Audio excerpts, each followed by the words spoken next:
576, sponsors Cooper, Elrod, and Allen. This authorizes the Director of Public Property to exercise an option to acquire real property as part of a stormwater improvement project. Do I have a motion? Any discussion? Seeing none, all those in favor? Any opposed? Bill is recommended. 13, I have 12. Check me on that. Next is RS 2017-577, sponsors Pardue, Cooper, and others. This approves an agreement between the State of Tennessee Department of Transportation, Metro Public Works, and City of Millersville for the replacement of Old Shallow Road Bridge. I do have a letter from the sponsor to approve. Do I have a motion? Been moved and seconded. Seeing no discussion, all those in favor? Any opposed? Resolution is recommended. Next is RS 2017-578, sponsors Pardue, Cooper, and others. This approves an agreement between Metro Government and the City of Millersville for the replacement of Old Shallow Bridge. I could have taken those together. I have a letter from the sponsor. Do I have a motion? It's been moved and seconded. Seeing no discussion, all those in favor? Any opposed? Resolution is recommended. Next is RS 2017-579, sponsors Swope, Henderson, and others, approves an agreement between the State Department of Transportation and Metro Public Works for a traffic signal at I-65 northbound exit ramp at SR 554 Old Hickory Boulevard. Do I have a motion? Been moved and seconded. Any discussion? Seeing none, all those in favor? Any opposed? Bill is recommended. Next is RS 2017-580, sponsor Sledge, Elrod, and Allen, accepts new sewer mains, manholes, and any associated easements for 4 properties located along Franklin Pike. Do I have a motion? Been moved and seconded. No discussion. All those in favor? Any opposed? Bill is recommended. Next is RS 2017-581, sponsors Allen and Elrod, authorizes GC Restaurant Operations, LLC to construct and install an aerial encroachment at 2003 Belcourt Avenue for the Grilled Cheesery. Yum.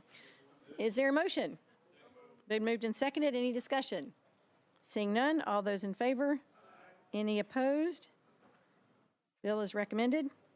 Next bill is on second reading. BL 2016-473, as amended by Councilmember Mina Johnson, amends 4.37 acres for property located at 6813B and 6817 Charlotte Pike to add parcel 015 permit and permit a maximum of 50 residential units where 34 residential units were previously amended.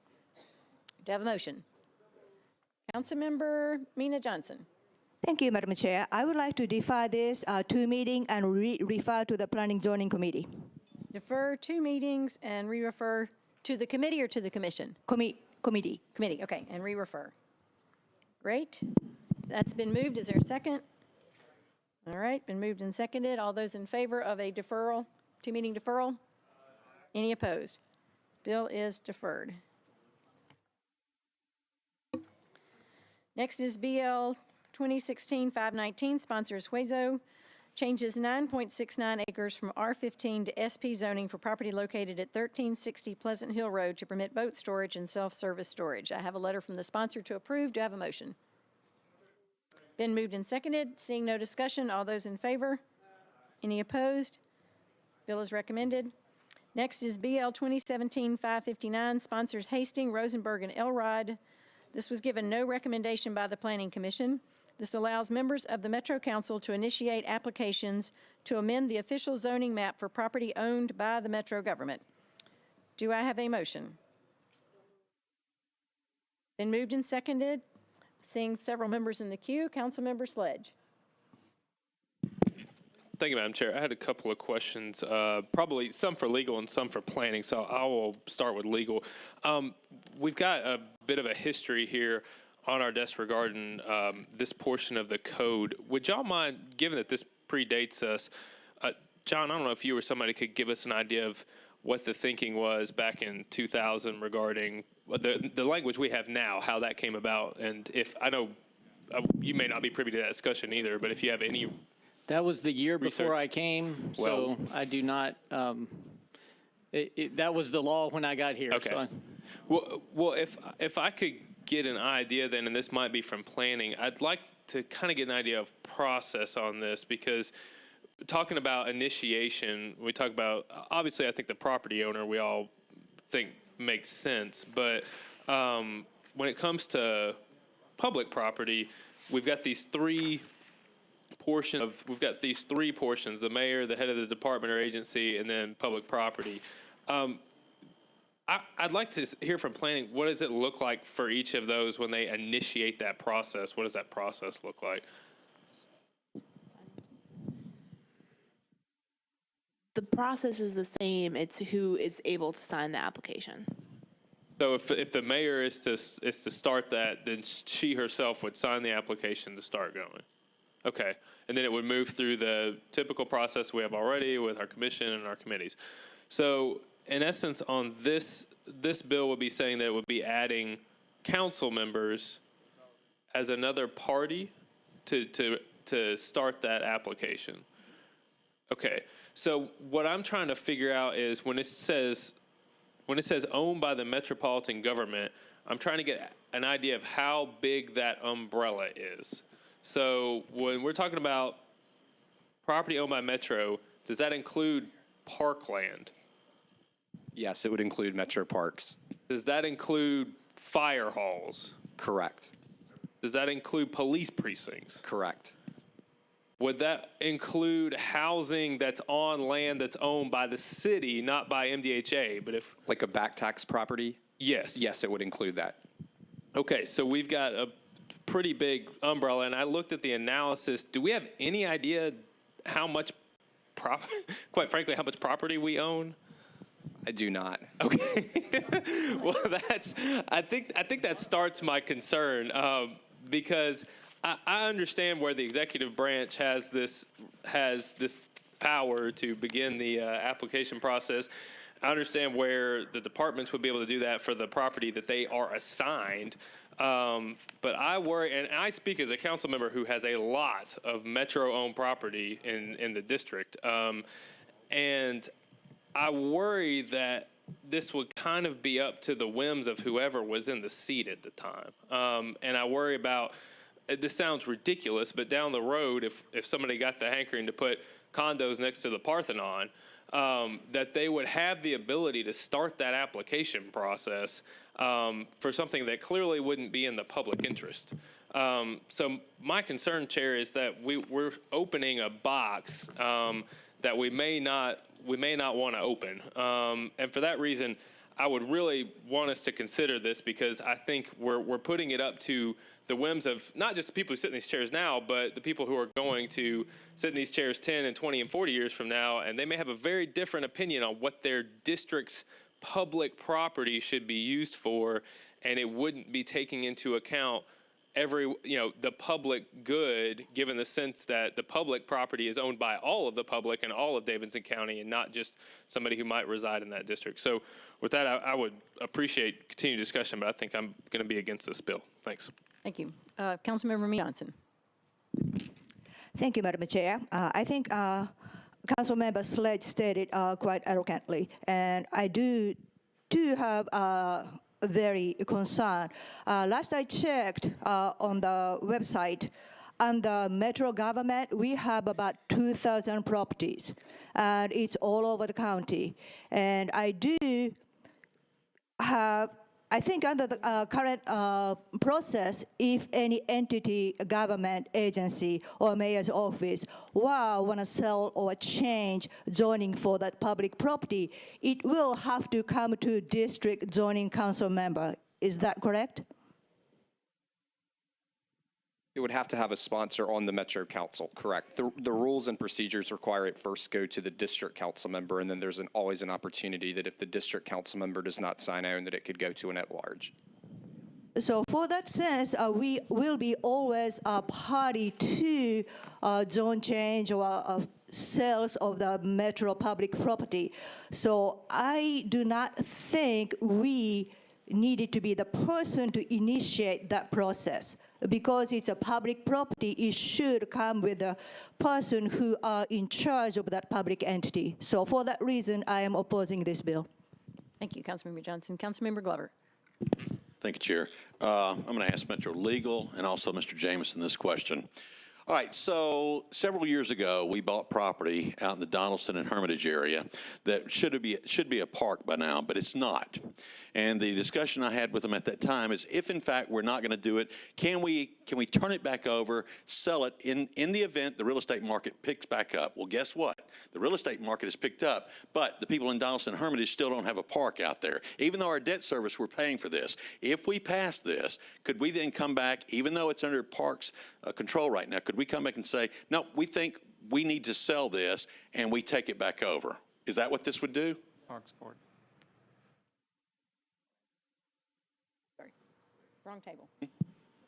No, this would allow a zoning application to be filed by a council member, but no land can be disposed of that is controlled by Parks without the Parks Board voting to dispose of it.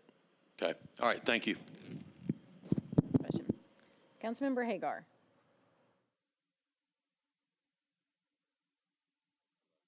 Whoop. Can I ask a question? Why are we doing this? This was done back in what, 2000? Why are we doing this? I think when we get to the sponsor, that question will be answered. All right. And what I'm understanding from this, the way it is right now, only the mayor can initiate a zone change. Is that correct? I can't hear you. The mayor or the department head or the director of public property. Okay. So the council person in that district wouldn't be able to do that, correct? Correct. Okay. And what this bill would do would allow that councilman to do that too? Correct. Okay. And if the mayor or somebody like that initiates this, does that mean that it has to go to one of the council members to sponsor, correct? Still has to comply with the council rules. You need a council sponsor. All right. So they could, if the council member in that district doesn't want a zoning change, then they'd have to go to a council at large member. Is that correct? To go to another council member, correct.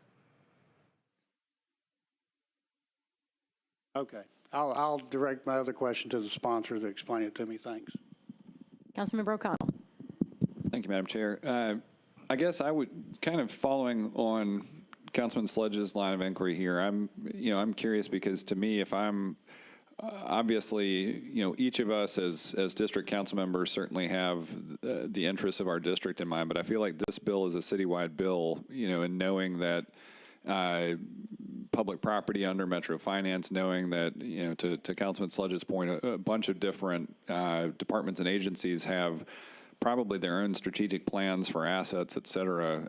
I'd be interested in maybe a little bit of perspective from the finance here. I know we don't have the director of public property with us tonight, but I'd be interested in the perspective of finance on how this impacts kind of strategic planning of assets if we lose the administrative kind of process for how we're thinking about land use. Thank you.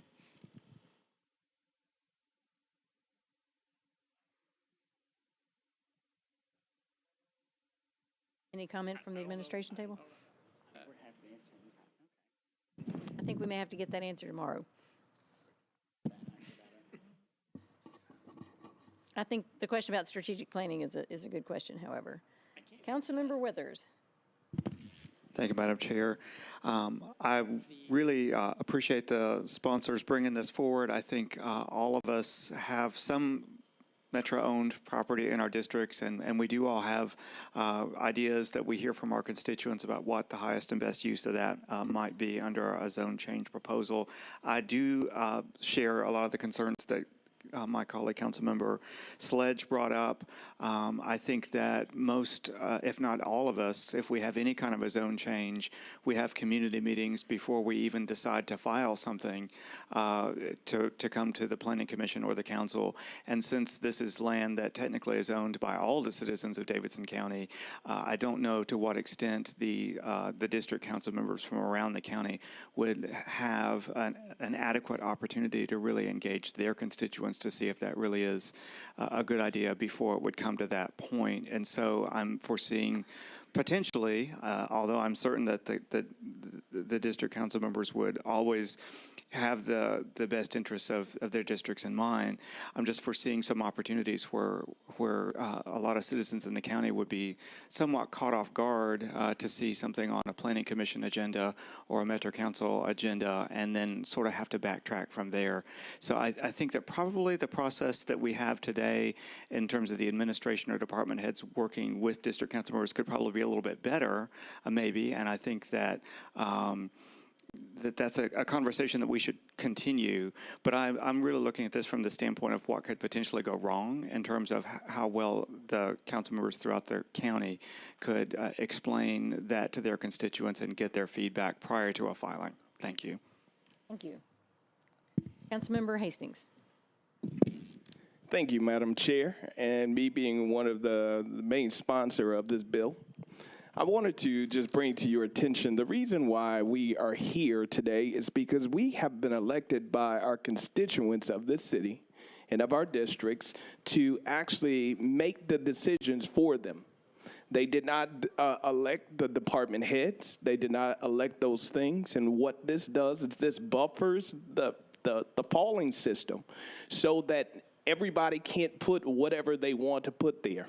And I think the original charter had it correct when it did it in the beginning, and they had the Metro Council leaders, as you can look at the page that was sent out to you, way back when the metropolitan government was formed.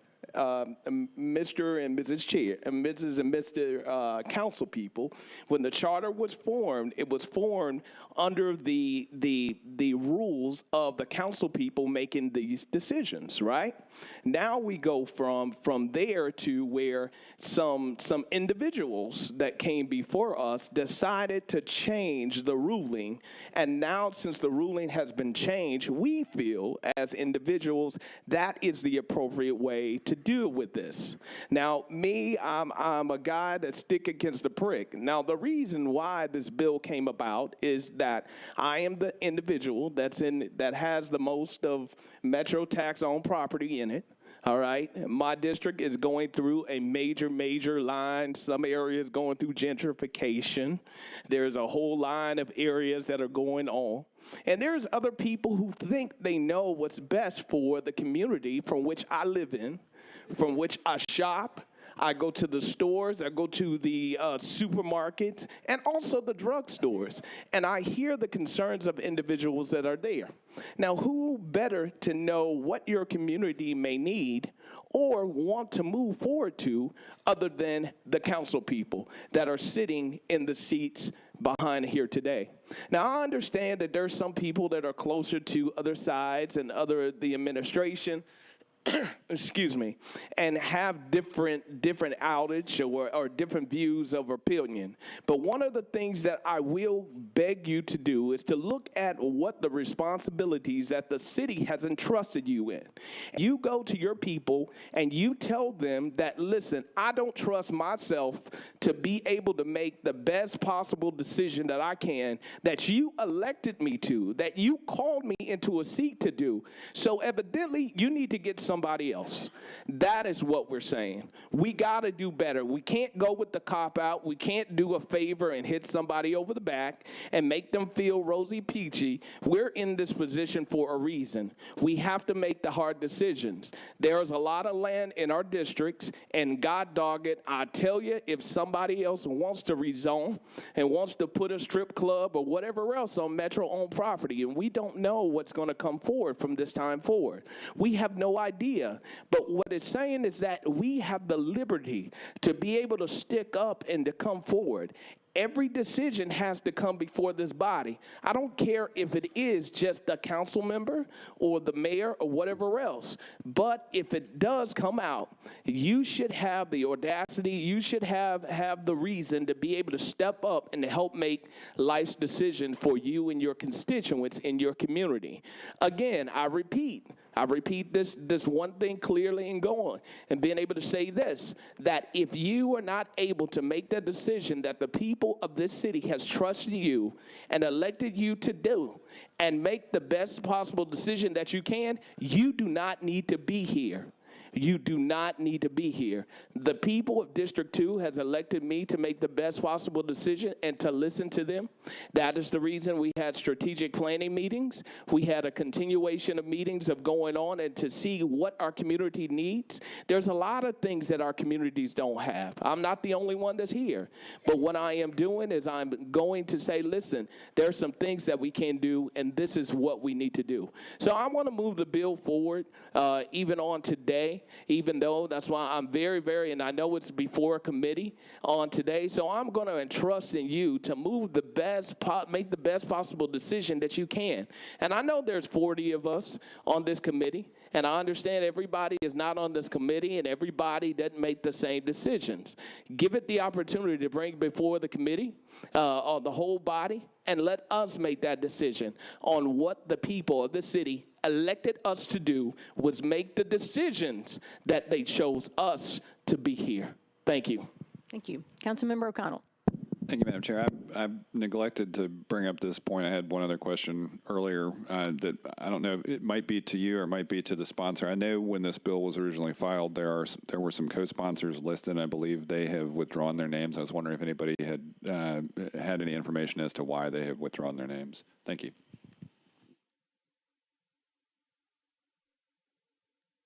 I'm not, so far no one across here can answer that question.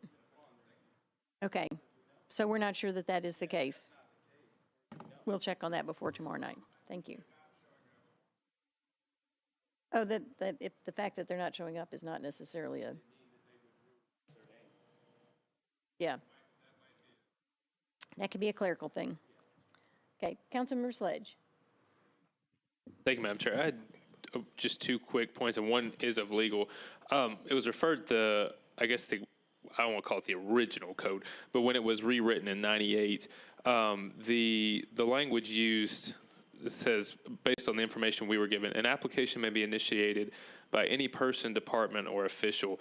The way I read that is when it was initially adopted, intended or not, that it would allow basically any person to initiate a rezoning, period. Is that correct? That's correct. From what I have read from the analysis reports from back then, I think what originated it was you had some people that were filing zoning applications for property that they did not own or have a contractual interest in. So that means I could file an application to rezone your house. And the council members were concerned about that, so that's how that ordinance moved forward. Okay. I think that makes a lot of sense for them to have tried to correct that. I fear that if we went in this direction, we would almost be moving back toward that, because we have a responsibility, yes, but if we are taking that upon ourselves to rezone property that belongs to everyone, I think in some way we are rezoning property that doesn't quite belong to us. So I think the application and the process that we have now makes sense, but I wanted to make sure I understood that. Thanks. Thank you. Councilmember Vercher. I turned you off, excuse me. Okay. Thank you, Madam Chair. I did not have the opportunity to review this when it went to before the Planning Commission. So could someone from the Planning Department, I see that there's no recommendation given. Can someone speak to that? I'm just curious, the position of the Planning Commission. Because there was no planning-based reason to review the text amendment, the Planning Commission decided to give no recommendation. Although it's altering the code? Thank you. Councilmember Hastings. Thank you very much. Again, I just wanted to, again, repeat again. This is something that's coming before us. We have to make a decision on whether or not we're going to be the legislator or we're not going to be. I have to face and do things for my constituents and my community who I am elected for. Now, if you want to wait until other individuals want to wait until something happens to you and you go, oh my gosh, I wish, you can do that. But I can tell you, this and you being able, the original charter, which I must say to the council members, and we did look at this, the original charter did say council members. Now, it will not allow other individuals in the city to be able to do that. Council members, we have to vote on this anyway. But it will put it in the forefront to where the people of your district you are working with have a voice. That is the reason that we're here. You're the voice for the people of your community.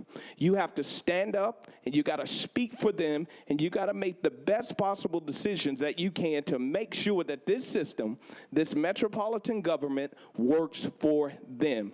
And again, if you are not in here for that reason, I do say so myself, and I will recuse myself. I will walk away. If I'm not in here for this, I'm not here to make friends with anybody, other than I would love to be friends with everybody. But I'm telling you, my first job is to do what the people of this city has elected me to do, and that is to speak for them, and they have a voice, and that is not what they want. They do not want somebody who doesn't know anything about them or anything that's going on to tell them what their community needs.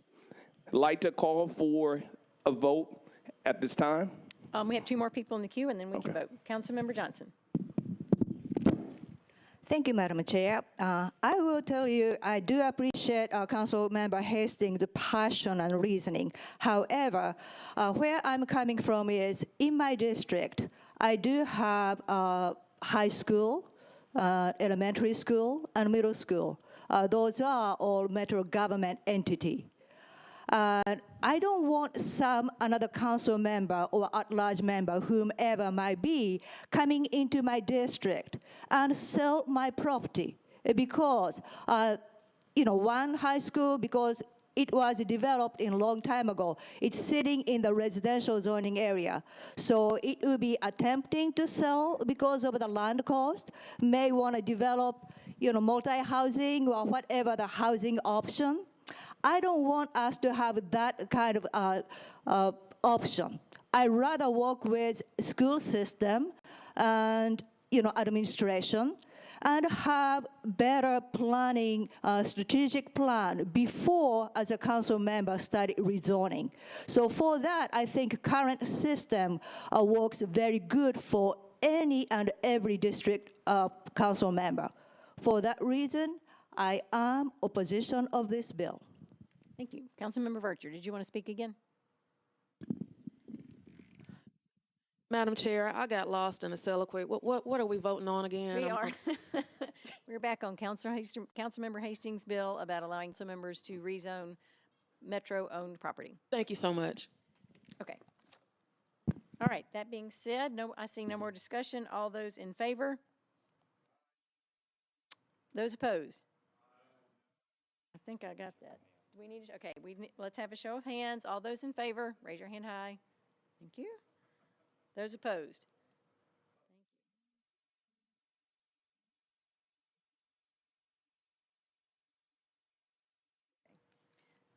Thank you. All right, good discussion, and we'll continue that tomorrow. Next is BL 2017-613, sponsors Allen and Elrod, accepts water and sewer main, sanitary sewer manholes, and any associated easements for properties located at 519 and 519 Chesterfield Avenue. Do I have a motion? It's been moved and seconded. Seeing no discussion, all those in favor? Any opposed? Bill is recommended. I think we're down to 10. So, seeing none opposed. Next is BL 2017-614, sponsors Hastings, Elrod, and Allen, accepts new fire hydrants for 6 properties located along 9th Avenue North. Do I have a motion? It's been moved and seconded. Seeing no discussion, all those in favor? Any opposed? Seeing none, bill is recommended. Next is BL 2017-615, sponsors O'Connell, Elrod, and Allen, accepts new sanitary sewer main and manholes for property located at 1209 Hawkins Street. Been moved and seconded. Seeing no discussion, all those in favor? Any opposed? Bill is recommended. Next is BL 2017-616, sponsors Kendall, Elrod, and Allen, changes the name of a portion of 16th Avenue North to Barbecue Alley. There is a substitute, I think, to spell out barbecue. Is that correct? Do I have a motion? Been moved and seconded. We are voting on the substitute. All those in favor? Oh, Councilmember Sledge. Excuse me. Councilmember Sledge. Chair, I had noticed on the substitute that it spells BAR-B-Q-U-E. Is that correct? Is there a particular reason that was chosen over the more appropriate spelling of B-A-R-B-E-C-U-E? This is Nashville. Hold it. I don't know. I do know that the dashes can't be included in the eventual sign. Okay. Thank you. North Nashville. Other questions? Councilmember Johnson? Thank you, Madam Chair. I'm just curious because sometimes, it's not the first time for us to change the street name, but is there any reason you particularly change this alley to Barbecue Alley? Any historical significance or something like that? I believe it was spelled out in the whereases, but I can't answer that question. Catch the sponsor tomorrow. Any other relevant questions?